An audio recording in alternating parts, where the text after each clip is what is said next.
Berikut ini kita akan mendengarkan pengajaran firman Tuhan yang akan disampaikan oleh Pastor Paulus Seno Suharsana yang akan mengubahkan pola pikir dan cara pandang kita dalam memaknai kehidupan.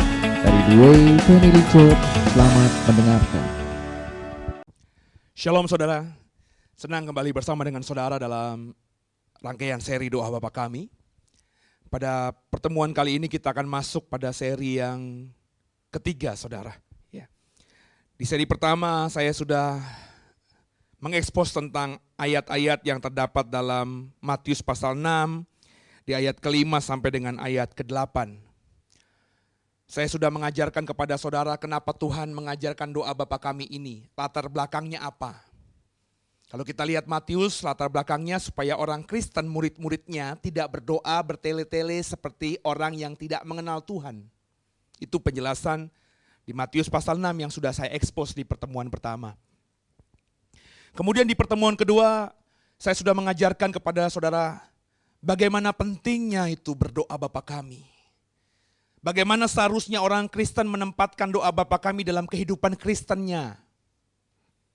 Apakah cukup menjadi orang yang berdoa, menghafal doa Bapa Kami, atau enggak perlu berdoa Bapa Kami? Saya sudah ekspos di pertemuan kedua. Dan saat ini, mulai hari ini, mulai pertemuan kali ini, kita coba mengekspos kata-kata yang ada di dalam doa Bapa Kami itu, saudara. Mari terlebih dahulu kembali kita membaca ya. Dalam Matius pasal 6, coba kita membaca ayat ke-9 saja, saudara. Ya. Kalimat-kalimat awal yang terucap langsung dari mulut Tuhan Yesus. Yang ditanya muridnya, bagaimana kami harus berdoa. Inilah kalimat-kalimat awal dalam doa Bapa Kami yang kita mau ekspos pada pertemuan kali ini. Silakan. Matius 6 ayat 9. Karena itu berdoalah demikian, Bapa Kami yang di sorga, dikuduskanlah namamu. Haleluya. Karena itu berdoalah demikian. Bapak Ibu membaca tidak penekanannya? Ini yang Yesus ingin ajarkan kepada murid-muridnya, kepada kau dan aku ketika kita berdoa. Karena itu berdoalah demikian. Gimana doanya? Kalimat pertamanya adalah, Bapa Kami yang di surga, dikuduskanlah namamu.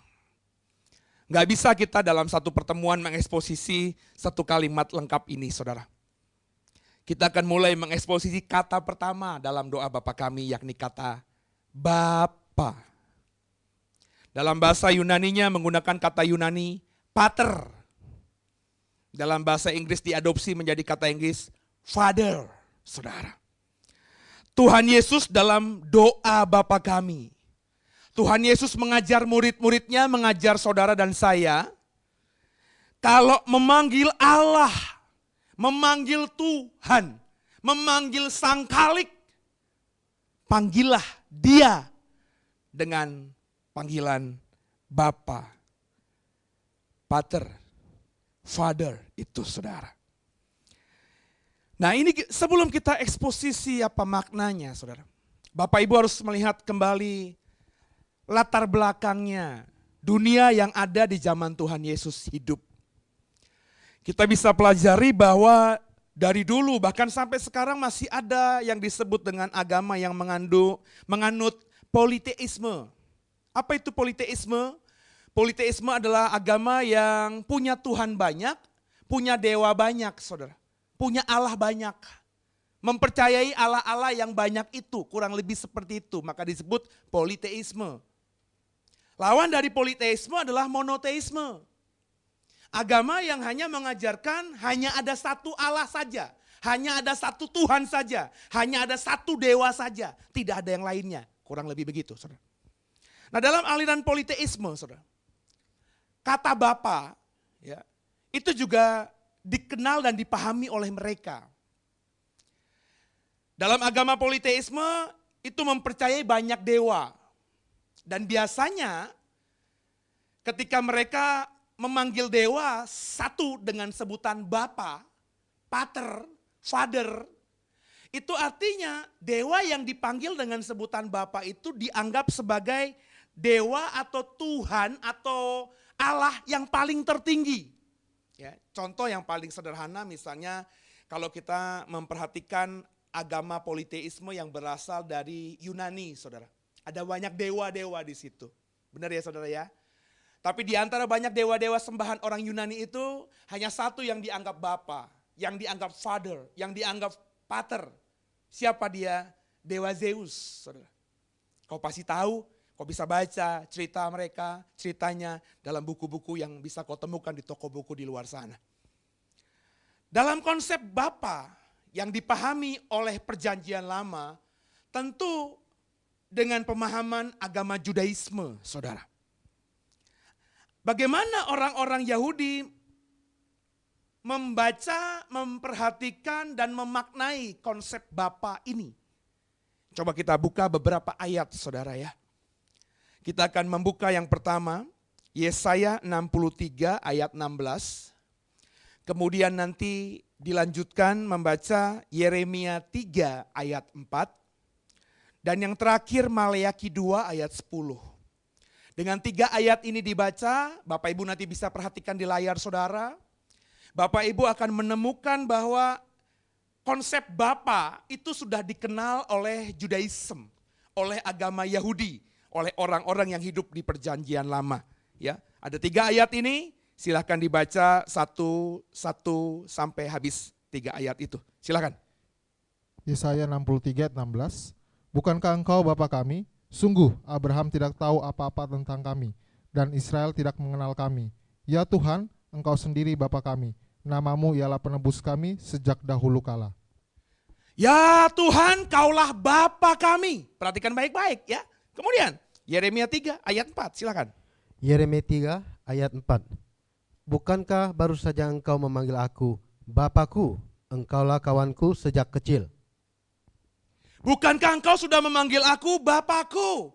Itu tercatat perkataan Tuhan dalam Yeremia 3 ayat 4. Berarti orang-orang Yahudi ya sudah memahami konsep Bapa itu yang ditujukan kepada Allah, kepada Yahweh, kepada Adonai, kepada Elohim, saudara. Yang terakhir Maleakhi 2 ayat 10, silakan. Maleakhi 2 ayat yang 10. Bukankah kita sekalian mempunyai satu Bapa? Bukankah satu Allah menciptakan kita? Lalu mengapa kita berkhianat satu sama lain dan dengan demikian menajiskan perjanjian nenek moyang kita? Bukankah kita mempunyai satu Bapa? Nah saudara, yang saya ingin sampaikan lewat pembacaan 3 ayat tadi kepada saudara adalah bahwa konsep Bapa, memanggil Allah dengan sebutan Bapa itu sudah dipahami oleh orang-orang perjanjian lama, oleh orang-orang yang beragama Judaism, saudara. Jadi ketika Tuhan mengajarkan murid-muridnya berdoa, Bapa kami yang di surga, dengarkan saya, itu sesuatu yang dipahami oleh orang-orang zaman dulu, oleh audiensnya, oleh murid-muridnya, oleh pendengar Yesus. Ya saudara ya. Tapi meskipun secara agama, secara pemahaman, orang-orang Judaism sudah mengenal konsep Allah sebagai Bapa tadi, tapi dalam praktek sehari-hari kehidupan mereka sebagai bangsa, sebagai orang yang beragama, orang-orang Yahudi secara prakteknya tidak pernah, tidak mungkin, dan gak berani ketika berdoa memanggil Bapa. Kenapa saudara? Karena kalau kita baca Keluaran 20 ayat 7 ya, jangan sebut nama Tuhan dengan sembarangan. Coba ayatnya kita baca lengkap ya. Keluaran 20 ayat 7, silakan. Keluaran 20 ayat 7. Jangan menyebut nama Tuhan Allahmu dengan sembarangan. Sebab Tuhan akan memandang bersalah orang yang menyebut namanya dengan sembarangan. Perhatikan baik-baik. Jangan sebut nama Tuhanmu dengan sembarangan. Itu dipahami, itu diajarkan turun-temurun dari kakek ke bapak, dari bapak ke anak, dari anak ke cucu dan seterusnya, saudara. Ya, ke cicit, ke buyut, terus turun-temurun. Sehingga orang-orang Yahudi itu punya pemahaman yang sudah muncul, sudah mereka dapatkan sejak mereka lahir.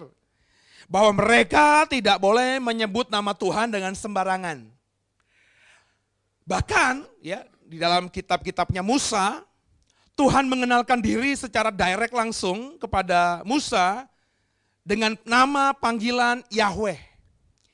Yang dilafalkan Yahweh, saudara. Tapi hurufnya itu hanya huruf mati semuanya, tidak ada vokalnya, hanya konsonan saja, Y, H, W, H. Ya, tapi dilafalkan Yahweh biasanya begitu, saudara. Itu mereka nggak berani, saudara, memanggil Yahweh atau berdoa dengan, oh Yahweh, nggak berani, saudara. Ya, karena tadi jangan sebut nama Tuhanku, Tuhanmu dengan sembarangan. Jadi ketika mereka mau berdoa, mau mengucapkan kata Yahweh, mau melafalkan kata Yahweh di bibir lidah mereka, mereka ubah secara otomatis. Saudara. Otomatis itu. Karena dari kecil diajarkan, nggak boleh nyebut Yahweh. Jangan manggil Yahweh. Mereka sudah diajarkan, kalau ketemu kata Yahweh, kalau mau manggil Yahweh, maka ucapkannya dengan kata Adonai. Adonai berarti Tuan besar. Atau Hasem. Nama itu, pemilik nama itu, saudara. Ya. Jadi kalau Tuhan mengenalkan namanya saja langsung, orang-orang Yahudi gak berani memanggilnya dengan nama itu, tentu saudara akhirnya punya pemahaman.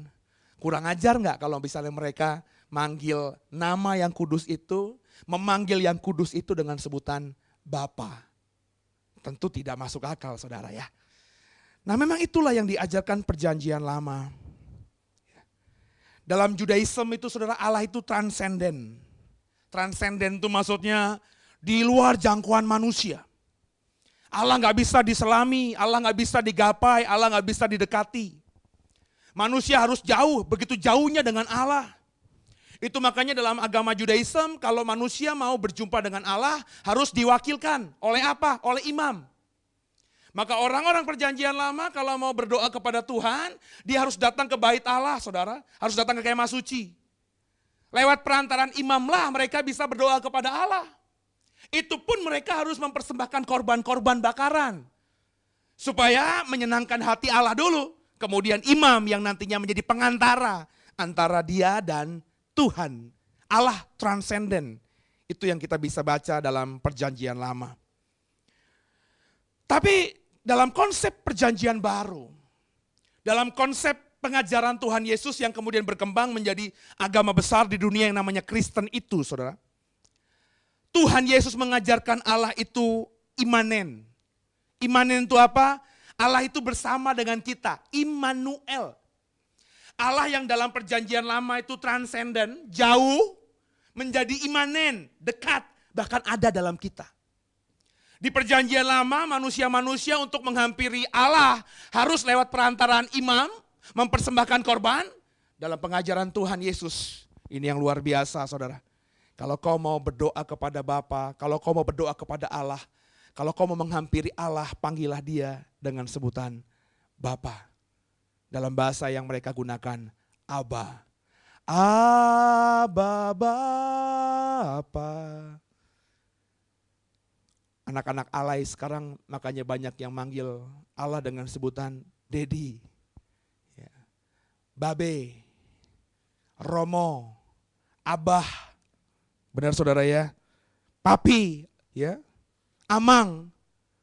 Itulah yang diajarkan Tuhan. Allah yang tadinya tidak bisa dipegang, dijangkau manusia, begitu dekatnya. Dan ini dimulai dari pengajaran Tuhan tentang doa Bapa kami itu. Kalau kau berdoa, berdoalah demikian. Bapa kami yang di surga. Saudara, Tuhan mengajarkan sesuatu yang sebenarnya sudah dipahami oleh orang-orang Yahudi, tapi gak dikerjakan dalam hidup mereka sehari-hari. Yesus mengajarkan sesuatu yang radikal. bahwa kalau memanggil Allah, panggillah Allah dengan sebutan Bapa. Dia mengajarkan, ingin menekankan kepada murid-muridnya, kepada kau dan aku, jangan lagi punya konsep Allah itu jauh. Allah itu dekat dengan kita. Panggillah dia dengan sebutan Aba, Bapa. Bisa dibayangkan? Bisa mengerti sekarang? Jadi ada makna dalam dengan panggilan kita kepada Allah dengan sebutan Bapa itu. Jadi orang Kristen yang berdoa Bapa kami, Bapakku. Saudara-saudara diajarkan oleh Tuhan,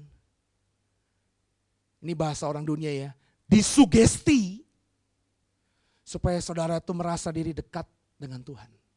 Bahasa yang lebih rohaninya, harus beriman bahwa Allah itu gak lagi jauh tapi dekat. Makanya panggil dia dengan sebutan Bapa. Jelas hubungan Bapa anak inilah yang ditekankan Yesus dalam pengajarannya ketika dia hidup di bumi ini. Itulah juga yang dipaparkan banyak rasul-rasul dalam tulisan-tulisan perjanjian baru.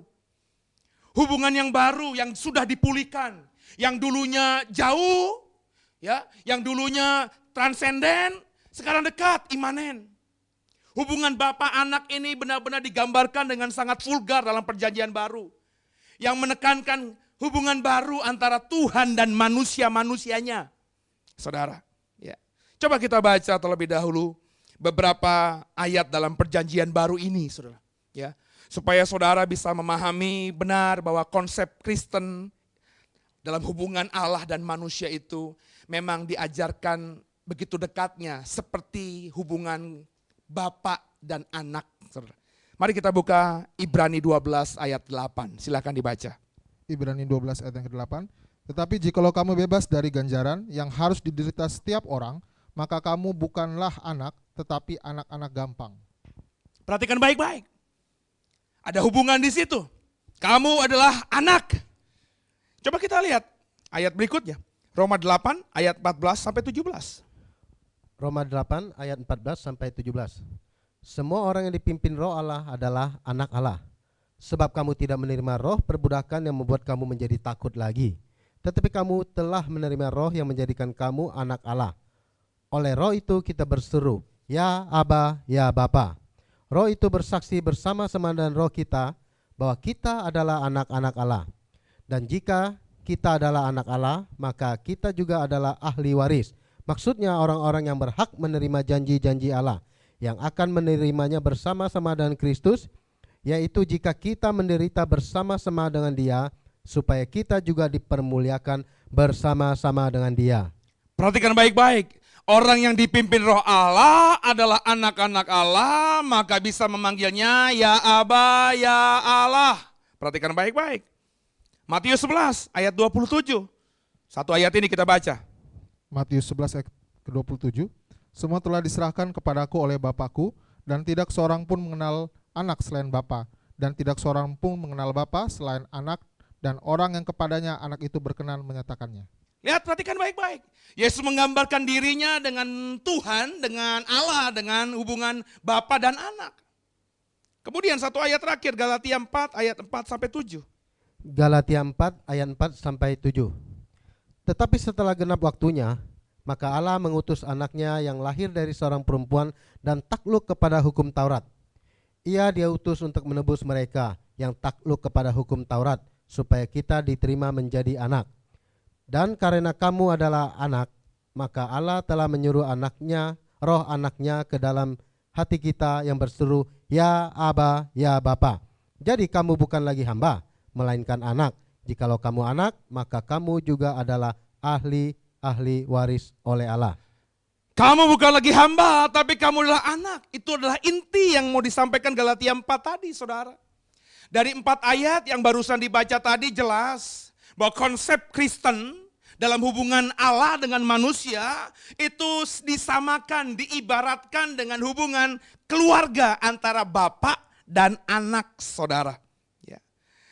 Dan dalam mengajar doa Bapa kami, Tuhan Yesus mengulang, mengajarkan sesuatu yang radikal. Panggil dia dengan sebutan Bapa. Tuhan ingin kita memahami, ketika berdoa dengan memanggil Allah dengan sebutan Bapa, kita ini jadi memahami bahwa kita ini adalah anak-anak Allah. Sebab siapa yang berhak memanggil Bapa? Tentu adalah anak, saudara. Jadi seperti saya bilang tadi, saudara, dalam dunia sekuler itu mensugesti. Dalam iman Kristen itu beriman. Jadi Tuhan ingin mengajarkan kalau kita berdoa kepada Allah dengan menggunakan kata Bapa. Setiap kita berdoa Bapa, setiap kita mau teriak kepada Dia Bapa, setiap kita memohon kepada Dia Bapa, maka di alam bawah sadar kita, menurut ilmu sekuler, akan ada perasaan yang timbul bahwa kita ini adalah anak. Dalam bahasa yang rohani, saudara sedang menabur iman, sehingga saudara bisa meyakini dirimu adalah anak-anak Allah.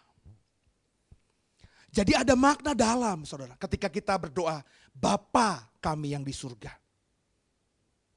Saudara diingatkan, saudara diajarkan, saudara ingin dibangun oleh doa ini, oleh pengajaran Tuhan ini, bahwa kau harus mengerti hakikatmu. Saudara harus mengerti siapa dirimu itu. Ketika kita sudah menjadi murid Yesus, ketika kau sudah percaya tubuh dan darahnya yang terpecah dan dicurahkan di atas kayu salib itu, kau sudah terima penebusan dosamu, maka saudara adalah anak-anak Allah. Konsep anak Allah ini, saudara, kalau Bapak Ibu sudah diterangi oleh Roh Kudus, maka itu sebenarnya sudah jelas sekali dengan apa yang terjadi dalam kitab-kitab awal di Alkitab kita ini. Coba kita lihat ya saudara ya. Kita mundur jauh ketika Tuhan menciptakan manusia itu. Kita buka Kejadian pasal 2 ayat 4 sampai dengan ayat yang ke-7. Kejadian pasal 2 ayat 4 sampai 7 silakan dibaca. Kejadian pasal 2 ayat 4 sampai yang ke-7. Demikianlah riwayat langit dan bumi pada waktu diciptakan. Ketika Tuhan Allah menjadikan bumi dan langit, belum ada semak apapun di bumi, belum timbul tumbuh-tumbuhan apapun di padang, sebab Tuhan Allah belum menurunkan hujan ke bumi, dan belum ada orang untuk mengusahakan tanah itu. Tetapi ada kabut naik ke atas dari bumi dan membasahi seluruh permukaan bumi itu. Ketika itulah Tuhan Allah membentuk manusia itu dari debu tanah dan menghembuskan nafas hidup ke dalam hidungnya. Demikianlah manusia itu menjadi makhluk yang hidup. Perhatikan baik-baik, menghembuskan nafas hidup dari Allah. Ya, manusia itu baru menjadi hidup, Alkitab katakan. Jadi manusia hidup, saudara, itu karena Allah menghembuskan nafasnya. Yipah nismat hayim, bahasa Ibraninya saudara. Ya. Manusia menjadi benar seperti manusia yang kau lihat sekarang ini, itu karena Allah yang menghembuskan nafasnya. Allah yang punya nafas hidup itu menghembuskannya kepada manusia, sehingga akhirnya manusia hidup. Hidup di sini bicara mengenai kekekalan. Itu kenapa akhirnya dalam iman Kristen, manusia itu tidak akan pernah mengalami kematian. Yang mati tubuhnya. Kalau kau baca Kejadian pasal 2 tadi jelas, bahwa tubuh manusia itu dibentuk dari debu tanah. Dari tanah kembali menjadi tanah. Tapi manusia menjadi hidup, ingat ya, hidup itu bicara mengenai kekekalan. Manusia menjadi makhluk satu-satunya yang Tuhan ciptakan dengan dimensi kekekalan, karena bukan saja dibentuk dari tanah, tapi dihembuskan nafas Allah. Itu makanya ketika manusia mati, yang mati cuma jasadnya doang. Badannya, raganya dikubur, mati, jadi kembali tanah. Tapi roh Allah itu gak akan pernah mati. Sebab kalau Allah menghembuskan rohnya, dan roh yang dihembuskan kepada manusia itu mati, tentu Allah juga bisa mati. Roh manusia hidup dalam kekekalan. Pilihannya dalam kekekalan cuma dua, surga atau neraka. Jadi saudara, kalau Bapak Ibu mengikuti pemaparan saya ini, Bapak Ibu harusnya memahami bahwa sebenarnya manusia itu memang adalah Allah kecil. Nangkep ya saudara ya? Allah yang besar itu ketika menciptakan manusia, dia menghembuskan nafasnya. Dia membagi sebagian kecil dari dirinya, sehingga sebagian kecil dari dirinya itu ada dalam diri manusia. Itu kenapa Alkitab katakan manusia itu adalah gambar dan rupa Allah. Itu kenapa sebenarnya Bapak Ibu harus memahami bahwa sebenarnya manusia ini adalah Allah kecil. makhluk yang memerintah atas dunia. Itu konsep Allah kepada manusia ketika diciptakan. Taklukkanlah bumi dan segala isinya. Nah, dengan kita sekarang ini berdoa, Bapa kami yang di surga. Bapak Ibu diingatkan kembali, mestinya bahwa Bapak Ibu itu adalah anak Allah. Allah kecil. Ketika saya memahami ini, dan mulai berdoa Bapa kami dengan pemahaman Bapa yang benar. Ketika mengucapkan Bapa dengan pemahaman makna yang benar, maka setiap saya berdoa, Bapa yang di surga. Saya jadi takut, saudara. Takut dalam perspektif positif tentunya. Sebab ketika saya memanggil yang maha kuasa itu dengan sebutan Bapa, maka saya mestinya sadar, dan saya sadar memang, bahwa saya ini adalah anak dari yang maha kuasa. Maka ketika saya manggil Allah dengan sebutan Bapa, saya berkomitmen terus untuk mau taat sama perintah Bapa saya. Ketika saya berdoa dengan memanggil sebutan Bapa kami yang di surga, saya punya pemahaman akhirnya untuk menjadi pribadi yang berpikir panjang gitu. Kalau mau berbuat dosa. Kenapa? Karena ternyata hubunganku dengan yang maha kuasa itu bukan hubungan yang jauh. Tapi hubungan yang dekat. Ternyata Allah itu menurut pengajaran Tuhan Yesus adalah Bapa kita. Saya masih ingat ketika orang tua saya, bapak saya masih hidup. Agak takut, saudara. Bahkan sangat takut untuk menentang dia. Karena manusia daging ini punya pemahaman. Kalau nggak ada bapak, nggak ada saya. Benar nggak, saudara? Jadi almarhum ketika ngomong apa, saya berusaha untuk menyenangkan dia. Sebab di dalam hati ini berpikir, siapapun dia, bapak saya itu, kalau nggak ada dia, nggak ada saya. Kalau bapak saya nggak mungkin lahir. Itu yang membuat akhirnya secara nggak sadar, di alam bawah sadar saya berusaha menjaga nama baik bapak kandung saya itu. Itu kenapa kalau Bapak Ibu kenal saya, ya, saya taruh nama bapak saya di belakang nama saya.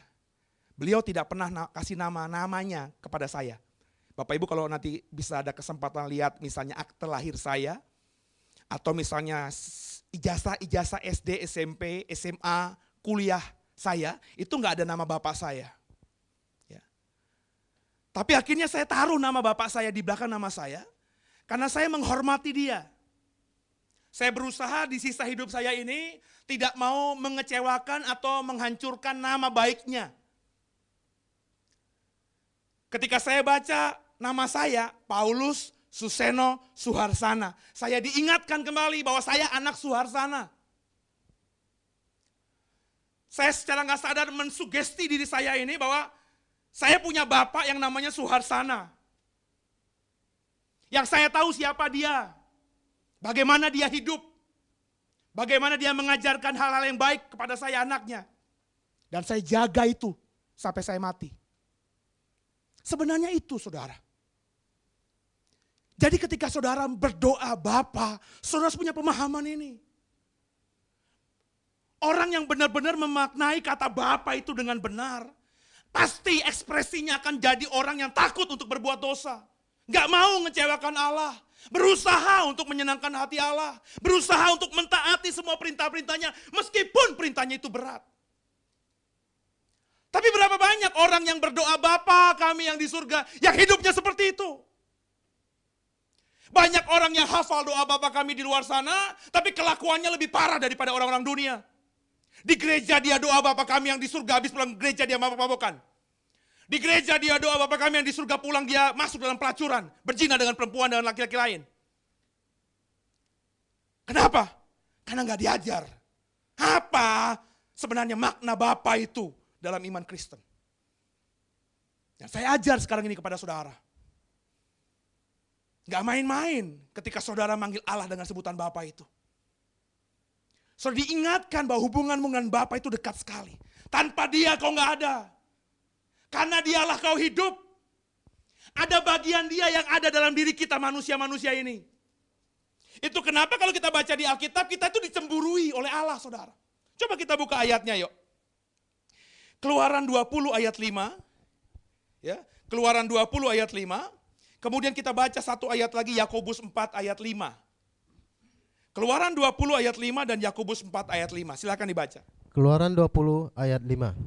Jangan sujud menyembah kepadanya atau beribadah kepadanya, sebab aku, Tuhan Allahmu, adalah Allah yang cemburu, yang membalaskan kesalahan bapa kepada anak-anaknya, kepada keturunan yang ketiga dan keempat dari orang-orang yang membenci aku.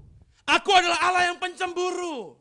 Saudara mungkin sudah sering dengar ini. Sudah sering terminologi Allah cemburu ini diajarkan sejak sekolah minggu. Kita ini tahu bahwa Allah kita cemburu. Tapi cemburunya kenapa? Ini yang sering kita nggak ngerti. Kita miss gitu aja. Oh, kita tahu Allah cemburu. Tapi kita nggak tahu kenapa alasan Tuhan itu cemburu sama kita. Nah, Yakobus 4 ini ayat 5 menjelaskannya. Silakan. Yakobus 4 ayat 5. Janganlah kamu menyangka bahwa kitab suci tanpa alasan berkata, roh yang ditempatkan Allah di dalam diri kita diingininya dengan cemburu. Nah, kenapa Allah cemburu sama kita, saudara? Dengarkan saya baik. Karena dalam dirimu ada roh Allah, punya dia, milik dia. Saudara itu Allah-Allah kecil. Saudara itu adalah anak-anak Allah. Ada bagian kecil dari Allah itu yang sekarang ini dititipkan dalam dirimu. Yang nantinya dia berharap bisa bertemu kembali dengan dia dalam kekekalan surga. Itu kenapa ketika dirimu terjebak, itu kenapa dirimu ketika masuk dalam dosa, hidup dalam dosa, terikat dengan dunia ini, hidup dalam pelacuran, kebohongan, dusta, dan lain sebagainya itu. Dia cemburu sama kita. Kenapa? Ada bagian yang miliknya yang dititipkan kepada kita. Yang kau bawa menuju kepada maut. Yang kau bawa dekat pada dosa. Yang kau bawa dekat pada si jahat, si iblis itu. Makanya dia cemburu, saudara.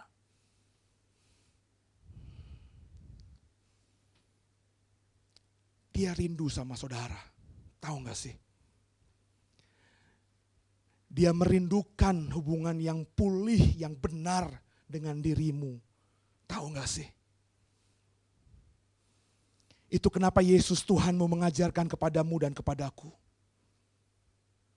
Kalau doa kepada Allah, berdoalah Bapa. Supaya saudara tuh ingat siapa saudara. Apa sebenarnya hakikat saudara ada di dunia ini? Kalau saudara memahami sungguh ya saudara, maka saudara itu akan menjadi mutiara-mutiara yang indah. Jadi terang, jadi garam bagi dunia ini, pasti. Karena orang yang sudah punya pemahaman yang benar tentang konsep Bapa ini, pasti akan takut berbuat dosa, takut melukai hati Bapa. Berusaha menjaga nama baik Bapa. Ekspresinya, dia akan hidup menjadi orang yang benar. Akhirnya, orang-orang dunia akan melihat perbedaan antara mereka dengan kita. Akhirnya, mereka boleh kenal Tuhan yang kita sembah, yang kita percayai. Kekasih Tuhan, biji mata Tuhan. Saya berharap sungguh Bapak Ibu yang mendengarkan program ini benar-benar memahami tentang konsep Bapa ini. Bahwa bukan tanpa maksud Tuhan Yesus mengajarkan sebuah doa dengan memanggil Allah dengan sebutan Bapa. Kalau saudara saja ketika mau mengajarkan kepada anakmu sesuatu, kau berusaha menggunakan kata-kata yang bisa dimaknai, dipahami, dimengerti oleh anakmu supaya dia tidak salah langkah, apalagi Bapa di surga. Maka saya sangat percaya setiap kata dalam doa Bapa kami itu punya makna yang dalam, bukan sekedar kata-kata kosong. Dan pada kesempatan ini saya temukan apa yang saya dapatkan. Saya nggak mau terima berkat sendiri, saudara. Saya mau bagikan kepada saudara. Yang saya dapatkan ketika saya mendalami doa Bapa kami ini. Ketika saya berdoa kepada Tuhan, Tuhan sebenarnya apa sih makna dari doa Bapa kami ini? Tuhan taruhkan hikmat. Bapa itu, supaya kau ingat Seno. Bahwa kau itu bukan manusia gampangan. Bukan manusia biasa. Kau ini sebenarnya adalah anakku. Perhatikan baik-baik, anakku.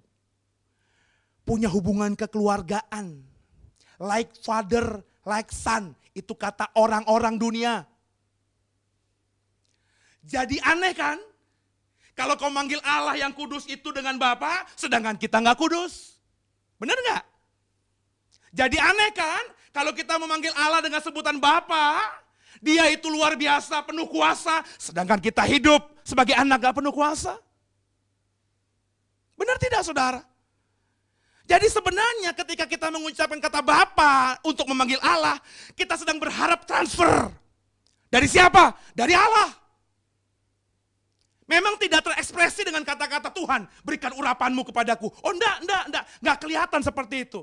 Tapi dengan kau menyebut Allah dengan sebutan Bapa, secara tidak langsung, saudara, kau sedang meminta apa yang dipunyai Bapamu transfer dalam hidupmu. Terjadi dalam hidupmu. Saya kepengen seperti bapak saya yang namanya Suharsana almarhum itu. Jujur, baik, bertanggung jawab. Dia pegawai negeri, dia tentara, gak punya banyak uang. Sempat saya dengar ketika saya sudah remaja. Dia berkata kepada saudaranya, saya gak apa-apa hidup seperti ini. Yang penting anak saya harus lebih hebat dari saya. Itu yang membuat akhirnya saudara saya bangga menyandang nama Suharsana itu. Itu yang saya juga mau transferkan kepada anak saya. Itu kenapa saya senang sekali kalau dia manggil saya Papa. Ketika dia manggil saya Papa, ketika anak-anak saya manggil saya Papa, saudara, itu tanpa dia minta, tanpa mereka minta A, I, U, E, O, saya berusaha untuk memberikan yang terbaik buatnya. Saya pulang dari luar capek, lelah, tapi ketika sampai rumah, anak-anak saya manggil Papa, ada penghiburan, ada sukacita, terlebih kalau mereka dalam hidup keseharian mereka sebagai anak-anak mengekspresikan karakter yang baik dari saya. Itulah yang dimaui Bapamu di surga. Itu kenapa tidak seperti Allah-Allah lain yang menjaga jarak dirinya dengan umatnya. Allahmu, Allahku, tidak seperti itu. Dia mengajarkan kepada kita, panggil aku Bapa. Kenapa? Karena kau anakku. Karena aku ingin semua yang kumiliki, kau miliki. Maka secara tidak sadar ketika kita manggil dia Bapa, saudara sedang menerima berkat-berkat ilahi itu dari surga. Dengarkan saya. Ketika kau manggil Allah dengan sebutan Bapa secara tidak sadar, saudara sedang membuat surga terbelah. Sehingga berkat dari surga dicurahkan hebat atas hidupmu. Orang yang benar-benar memanggil Allah dengan sebutan Bapa dengan makna yang benar. Dengarkan saya lagi, hidupnya pasti diberkati. Sekarang bagaimana dirimu? Masih tidak mau berdoa Bapa kami? Atau hanya mau berdoa Bapa kami sekedar hafalan semata? Semua dikembalikan kepada hidupmu masing-masing. Bagian saya sudah mengajarkan apa yang saya pahami dan apa yang sudah saya hidupi dan nikmati berkat karena memanggil Allah dengan sebutan Bapa kepada saudara lewat program ini. Kalau saudara mau diberkati, panggillah Allah dengan sebutan Bapa, dengan pemahaman yang benar. Jadilah anak yang hidup seperti bapaknya, yang berusaha menyenangkan hati bapaknya, yang berusaha hidup melakukan persis seperti yang Bapa kerjakan. Ketika kau kerjakan itu sungguh-sungguh, maka berkat terindah yang tidak pernah kau dengar, yang tidak pernah kau lihat, yang tidak pernah timbul dalam hati, akan diberikannya kepada semua orang yang mengasihinya. Semoga dipahami. Saya berdoa kau mengerjakannya dalam hidupmu mulai sekarang. Sampai bertemu di program berikutnya, di Sabtu mendatang. Saya akan mengekspos kata Bapa, masih kata Bapa, dengan penekanan yang lain. Sebab saya menemukan dalam sekali arti kata Bapa ini, yang Tuhan ajarkan dalam doa Bapa kami. Ikuti terus program ini. Kalau kau diberkati, berikan channel YouTube kami ini, JKI The Way. Kenalkan channel YouTube JKI The Way ini kepada orang di luar sana. Supaya mereka juga diberkati lewat program ini. Saya percaya kalau kau dan aku bekerja sama memberitakan kebenaran sejati Tuhan ini, maka akan banyak orang yang hidup menjadi orang-orang yang menyenangkan hati Tuhan. Satu orang bertobat, surga bersukacita. Kalau kau tabur dengan mengenalkan program ini, mengajarkan kebenaran ini kepada orang di luar sana, maka kau pun akan mendapatkan bagiannya. Itulah kerinduan kami, berbagi kepada saudara lewat program ini. Dengan harapan cuma satu, agar bukan saya saja nanti yang ada dalam surga, tapi saudara juga bersama saya ada di sana. Dan kau di sana dan saya bukan semata-mata menjadi penghuni surga, tapi mendapatkan tempat yang spesial di sebelah kanan Bapa di surga. Semoga dipahami. Sampai bertemu program berikutnya. Tuhan Yesus memberkatimu. Shalom. Haleluya.